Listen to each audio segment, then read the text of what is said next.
कौशल कांत जी, एक बात ध्यान रख कर लेना, अगर 8 दिसंबर के बाद ये आबकारी घोटाला और ये एफआईआर ठंडे बस्ते में आपने डालने की कोशिश की तो आम आदमी आपके बीच में क्या है आप जानो, मैं ठंडे बस्ते में नहीं जाने दूंगा, रोज सवाल पूछूंगा कि उसका क्या हुआ।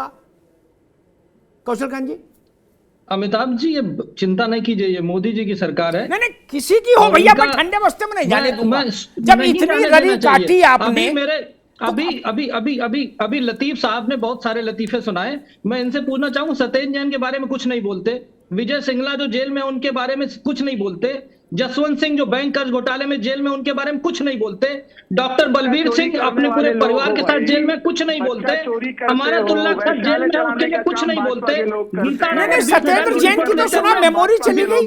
अरे सुनिए, गीता 20,000 रुपए लेते हुए चल गई, उनके लिए नहीं बोलते, निशा सिंह 7 साल की जेल में गई, उसके लिए नहीं बोलते, और ये इनके बारे में एक मिनट लतीफ साहब सुनिए तो, लतीफ साहब सुनिए तो, अमिताभ जी आप भगत सिंह की बात कर रहे थे, भगत सिंह की बात सुनते हुए लतीफ साहब सुन लीजिए, लतीफ साहब भगत सिंह की बात करते हैं, आप लोगों ने आपके अमिताभ जी अगर इनके चीफ मिनिस्टर का फोटो जब आता है या किसी भी मंत्री का फोटो आता है तो 2 फोटो नजर आती है, एक भगत सिंह जी की नजर आती है, दूसरी अम्बेडकर जी की, गांधी जी की फोटो गायब हो गई है और गांधी जयंती मनाने में भी नहीं आए, और अभी जब जेल जाने की नौबत आई थी, सीबीआई ने जब बुलाया था तो गांधी की प्रतिमा पे गए थे, गांधी जी की समाधि पे गए थे और उनसे आशीर्वाद मांगा था, और इसी भगत सिंह के, अरे भाई लतीफ जी प्लीज, 2 करोड़ नौकरियां, अमिताभ जी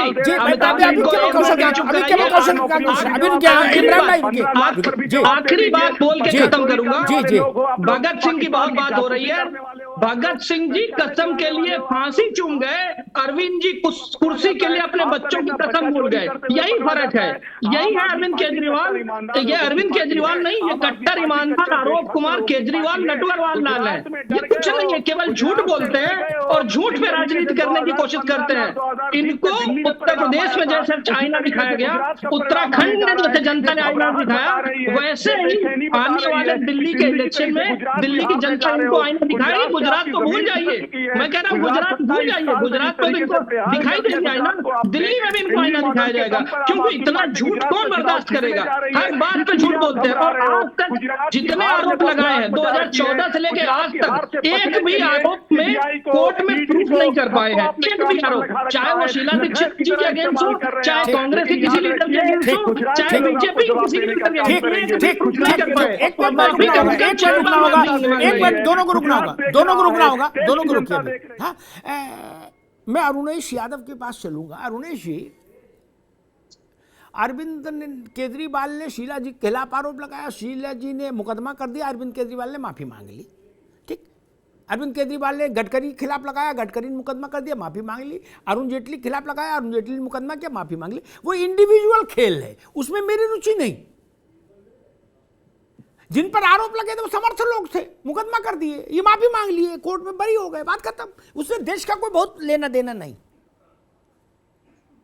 भाई कौशल कांत जी को गलत बोला लतीफ जी ने, लतीफ जी को गलत बोला कौशल कांत जी ने, दोनों लोग आईपीसी जानते हैं, मुकदमा करो, देश का क्या लेना देना। लेकिन अगर कोई ये कहे कि सीबीआई में साइड में एक स्टूल पड़ा है, वहां ले जाके वो लोग सेल की दुकान लगाए हैं, ऑफर लगाए हैं, तब तो फिर सवाल बड़ा हो जाता है ना।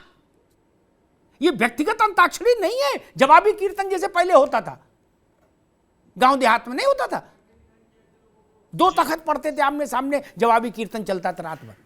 ये वैसा नहीं है। मेरी सिर्फ चिंता वहां तक है, भारत की सबसे बड़ी जांच एजेंसी के बारे में इतना सनसनीखेज आरोप कि वो मुख्यमंत्री का ऑफर देने लगी, तो इसका तो सत्यापन होना चाहिए। अरुणेश यादव के नहीं होना चाहिए, या इसको भी ये कह के टाल दे कि गुजरात चुनाव है, चुनाव बाद सब ठंडा हो जाएगा, जैसा हमारे सारे मित्र मान रहे, इमरान जी भी मान रहे हैं और भाजपा भी मान रही है अंदर से कि 8 दिसंबर के बाद तो फिर ठीक है, फिर कोई दूसरा चुनाव आएगा तो तू मैं शुरू करेंगे, लेकिन अभी तो ठीक है।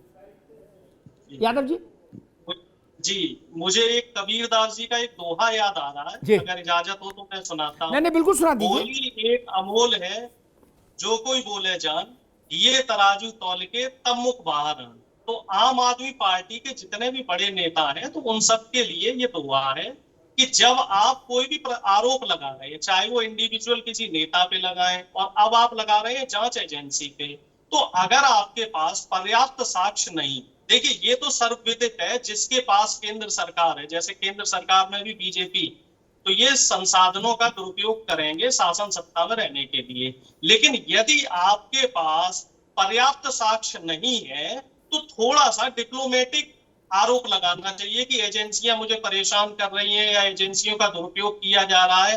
साफ तौर पे जिस तरीके से आप आरोप लगा रहे हैं, तो वो कहीं ना कहीं थोड़ा सा दुर्भाग्यपूर्ण है।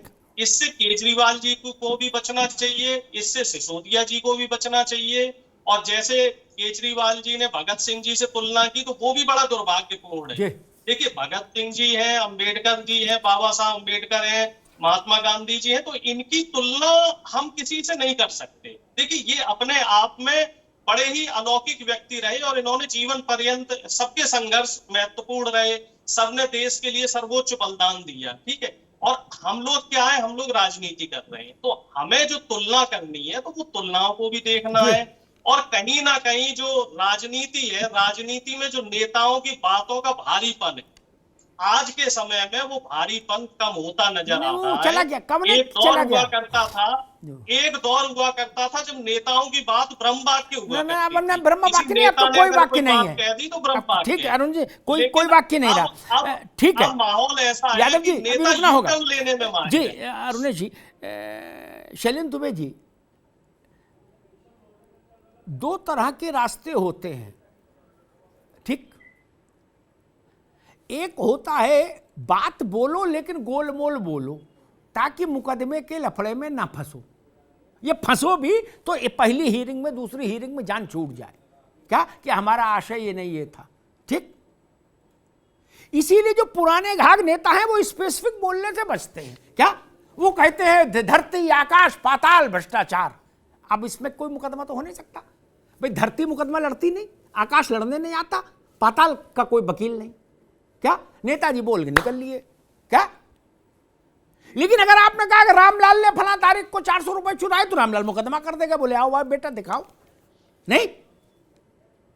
क्या आपको ऐसा लगता है कि मनीष सिसोदिया इस बार पुराने आम आदमी पार्टी के अनुभवों से सीख नहीं लिए और वो ज्यादा स्पेसिफिक हो गए, जिसमें फंसने की संभावना है? अब बोल बोल कह देते कि एजेंसियों का दुरुपयोग हो रहा है, असंवैधानिक कृत्य हो रहा है, तो मुकदमा भी मान लो होता तो कह देते भाई मैंने तो इसलिए ऐसा ऐसा कहा था, कोई स्पेसिफिक बात तो कही नहीं। ये तो स्पेसिफिक आरोप हो गया जिसको सीबीआई कोर्ट ऑफ लॉ में खड़ा उठा सकती है अपने सम्मान के लिए। शैलेंद्र जी बिल्कुल अमिताभ जी, मैं स्पष्ट कहूंगा कि अब जो है ऊंट पहाड़ के नीचे आया है। अभी तक क्या है कि पंजाब में ना इनको एक्सीडेंटल सफलता मिल गई, जिसकी वजह से जो है वो कहीं ना कहीं अति आत्मविश्वास या वो जो घमंड वाली बात है वो कहीं ना कहीं इनकी पृष्ठभूमि में साफ दिखाई दे रही है। 5 राज्यों में चुनाव हुए थे, तो पंजाब को अगर आप छोड़ दें तो उत्तर प्रदेश में आपकी जमानतें जब्त हो गई, उत्तराखंड में वही हाल हुआ, गोवा में जो आपके 2 एमएलए आ गए, मणिपुर में भी आप साफ हो गए। अभी तक कहीं पर भी ऐसा नहीं हुआ कि इन्होंने भाजपा के खिलाफ कहीं पर भी सफलता प्राप्त की हो। दिल्ली में भी कांग्रेस की सरकार थी, उसको विस्थापित किया, पंजाब में भी कांग्रेस की इनफाइटिंग थी, जिसका इनको जो अप्रत्याशित लाभ मिला। ऐसा मैं ये नहीं कहूंगा कि मतलब इनको पॉजिटिव मैंडेट जो है वहां मिला पंजाब में, जिसको कि 3 महीने के अंदर वहां उपचुनाव होता है मुख्यमंत्री की सीट पे, और वो सीट ये हार जाते हैं। अब मैं आता हूं आगे इस पे। देखिए है क्या कि ये लोग जो प्रयास तो कर रहे हैं, लेकिन जिस तरह से गुजरात या हिमाचल, ये अब असली में ये पहाड़ के नीचे ऊंट आया है। और सीबीआई ने भी अभी मीडिया रिपोर्ट्स में जो बात आ रही है, तो उन्होंने इस पर संज्ञान लेने की बात की है कि जो इन्होंने चाल लगाया, जो स्टेटमेंट है, इसकी जांच की जाएगी। और मुझे जहां तक लगता है कि सही मायने में अगर जो इन्होंने मनीष जी ने को किसी ने ऐसा नहीं बोला तो मामला इनके खिलाफ बनता है, क्योंकि एक व्यक्ति पूरी संस्था को टारगेट कर रहा है। वहां संस्था में कमेटी में जो भी क्वेश्चनर रखा जा रहा होगा, कमेटी में 4-5 लोग होंगे, मोर देन जो 1 होंगे, तो आप मतलब जो है क्या पूरी कमेटी को चार्ज कर रहे हैं, पूरी संस्था को चार्ज कर रहे हैं। तो ये तो जाहिर सी बात है कि आपके खिलाफ मामला बन ही रहा है। बिल्कुल। एक बात और भी है शैलेंद्र जी कि जब आप किसी बड़े व्यक्ति को इंट्रोगेट करते हैं, एक राज्य का उप मुख्यमंत्री है, तो सिपाही और दरोगा स्तर के अधिकारी नहीं इन्वॉल्व होते उसमें। एसपी और उस स्तर के अधिकारी रहे होंगे, एसपी और एसपी से ऊपर के ज्वाइंट डायरेक्टर स्तर के, और एक पूरी टीम रही होगी जिसने पूछा होगा। इमरान लतीफ जी, क्या आपको लगता है कि मुझे नहीं पता, क्योंकि मेरा कभी ऐसा अवसर ही नहीं मिला, सीबीआई ने बुलाया हो जांच पड़ताल में। एक बार अयोध्या में जब 6 दिसंबर की घटना घटी थी, तो हमारी रिपोर्ट पर वो लिब्राहन कमीशन का मसला जब आया था, तो हमको भी नोटिस आया था। तब सीबीआई के अधिकारी मिले थे मुझे, मेरा भी बयान मुझे भी नोटिस हुआ था। बाकी वहां तो मैं गया नहीं उनके कार्यालय के, वो कैसे बैठालते हैं, क्या करते हैं। अगर मान लीजिए उसकी रिकॉर्डिंग की व्यवस्था होगी, आइए से लेकर नमस्कार तक, तो उसमें दूध का दूध पानी का पानी हो जाएगा। इमरान लतीफ जी, मैं तो बिल्कुल कह रहा हूं अमिताभ जी कि दूध का दूध पानी का पानी हो जाए। जब सीबीआई इस तरह का कोई ऑफर नहीं दिया है या दबी छुपी जुबान में इस तरह की कोई बात नहीं की है, तो बिल्कुल एक और एफआईआर दर्ज करें। और हम तो, और आम आदमी पार्टी अच्छे से इस बात को समझती है, यह मुकदमा वीरों की सरकार है। जो भाजपा की सरकार है, मुकदमा वीरों की सरकार। और आम आदमी पार्टी के लोग न तो मुकदमे से डरते हैं, न जेल से डरते हैं, न फांसी से डरते हैं। यही इनकी घबराहट है। फांसी तो बंद हो गई दोस्त, एक तुम लोग भी, फांसी कहां हो रही बताओ? Rarest of the rare case में फांसी है अब देश में, कहां फांसी हो रही? मोबाइल चोरी वाले को फांसी हो रही नहीं? चाहेगी तो जिसको चाहेगी अरे आप लोग, लेकिन भाई गजब करते हो आप लोग। ना, आप लोगों का भी मिजाज विचित्र है। कोई मसला हो सीधे फांसी कह दो कि हम फांसी पर चढ़ने को तैयार हैं। अमिताभ सुनिए, फांसी हो कहां रही है? संविधान को फांसी पे चढ़ा दिया इन्होंने, 10 बार संविधान को फांसी पे चढ़ा दिया, 10 बार लोकतंत्र को फांसी पे चढ़ा दिया इन लोगों ने। आप इंसान की बात कर रहे हैं, पार्टियों की बात कर रहे हैं। ये भारतीय जनता पार्टी है, कितनी बार संविधान को फांसी पे चढ़ा दिया इसने? वो कह रहे आप तो संविधान ही चढ़ा दिए फांसी पे, और आम आदमी पार्टी को कह रहे हर कार्यकर्ता फांसी पे चढ़ने को तैयार है। बिल्कुल तैयार है हम लोग। भगत सिंह बनने की कोशिश कर बंदर रहे हैं, घुटनियों से डरने वाले नहीं है। बदनाम कर रहे हैं। भगत सिंह के नाम को बदनाम करने के अलावा आम आदमी पार्टी वालों ने किया क्या? आप जिस तरीके से देखिए, हर जगह अभी मेरे दोस्त ये बोले कि हाँ सीबीआई को ऐसा करना चाहिए। अरे भाई, आपके अपने उप मुख्यमंत्री हैं, उनके सामने जब बात हुई है तो उन्हें प्रूफ देना चाहिए। उस आईएएस आईपीएस ऑफिसर का नाम बताना चाहिए, क्योंकि सीबीआई मेनली आईपीएस ही होंगे। क्यों नहीं बताते? समय आने लगा, समय का इंतजार करने लगे। अरे बिल्कुल बताओ ना, किसने मांगा? परेशान क्यों है? आज तक आप लोगों ने एक भी आरोप सिर्फ किया किसी के ऊपर उतारने का काम आम आदमी पार्टी अच्छे से कर लेती है। आज तक किसी का भी आरोप पूछ कर पाए? माफी आप घूम के मांग रहे हैं। नाम पर बचने की कोशिश मत करिए। से भी माफी मांग ली आपने। आपने लोकतंत्र के साथ खिलवाड़ किया है, माफी मांग सकते हैं, और रिटर्न में माफी मांगी है, कोर्ट में जाके माफी मांगी है। चेहरे से नकाब हटाने का काम करेंगे। परेशान मत होइए, दूसरी पार्टियों की तरह मत समझिएगा कि आम आदमी पार्टी है ये हर जगह आपके चेहरे से नकाब उतार देगी। गुजरात में हार हो गई है, गुजरात में हार गए तो बौखलाहट हो रही है। पूरे देश में आपको चुनौती देने का काम आम आदमी पार्टी करेगी। परेशान मत होइए, दूसरी कमजोर बेबस लाचार पार्टी मत समझिएगा। ये आम आदमी पार्टी है, कट्टर ईमानदारों की पार्टी है, कट्टर देशभक्तों की पार्टी है, काम करने वालों की पार्टी है। ये बच्चा चोरों की पार्टी नहीं है कौशल कांत जी, ये बच्चा चोरों की पार्टी नहीं है। ये स्कूल अस्पताल बनाने वालों की पार्टी है, ये स्कूल अस्पताल बनाने वालों की पार्टी है। ये दंगा करने वालों की पार्टी नहीं है, ये स्कूल अस्पताल बनाने वालों की पार्टी है, काम करने वालों की पार्टी है। और कुछ नहीं हो सकता। आपके चेहरे से नकाब हटाने का काम आम आदमी पार्टी कर रही है। आपको घबराहट है? एक मिनट रुकिए। भगत सिंह को हम इसलिए जानते हैं, मसला ये नहीं कि फांसी पर चढ़ गए हंसते हंसते, उससे भी बड़ा मसला ये कि उनके पास विकल्प थे। माफी लिखनी थी, अंग्रेज भी अपना चेहरा उज्जवल कर लेते कि देखो हम कितने बड़े दिल के हैं।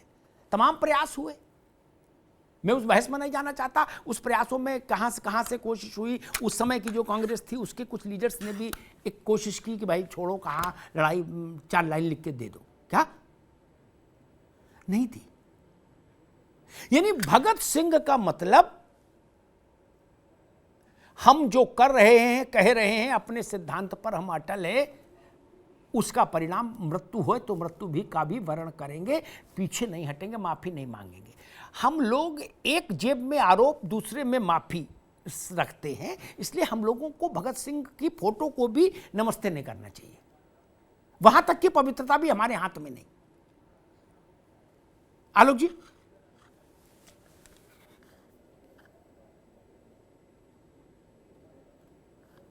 आलोक पांडे, आपको आवाज आ रही? हेलो जी, मेरी आवाज आप तक आ रही भैया, आ रही जल्दी। अमिताभ सर, भगत सिंह को ये लोग जानते ही नहीं, आम आदमी पार्टी वाले, और जानते हैं तो मानते नहीं। सर भगत सिंह, मतलब मैंने पढ़ा है थोड़ा बहुत भगत सिंह जी के बारे में, बस 5 सेकंड में। मैं एक बार भगत सिंह को पढ़ रहा था दूसरे कमरे में, रात में 3 बजे मेरी पत्नी आती, बोले रो क्यों रहे हो? तो मैंने कहा खामखा में भगत सिंह को फांसी हो गई। मैं रो रहा था उनको पढ़ने में। ये लोगों ने भगत सिंह के नाम को मजाक बना के रख दिया है। आम आदमी पार्टी का नेता मनीष सिसोदिया और भगत सिंह कोई तुलना है? जो व्यक्ति शिक्षा मंत्री और शराब मंत्री, उनसे तुलना है कोई? अगर शिक्षा मंत्री थे तो शराब मंत्री क्यों थे? और ये दोनों चीजें एक साथ रखते हुए आप तुलना कर रहे हैं भगत सिंह से, शर्म आनी चाहिए। बहुत गलत बात है। एक सोचिए, हमें तो दुनिया में पहला उदाहरण होगा कि एक शिक्षा मंत्री शराब मंत्री भी हो। तो ये तुलना गलत है। भगत सिंह से तुलना किसी राजनेता को नहीं करना चाहिए, चाहे आम आदमी पार्टी हो, चाहे कांग्रेस पार्टी हो, चाहे बीजेपी हो। कोई व्यक्ति भगत सिंह के चरणों की धूल नहीं है। ठीक है।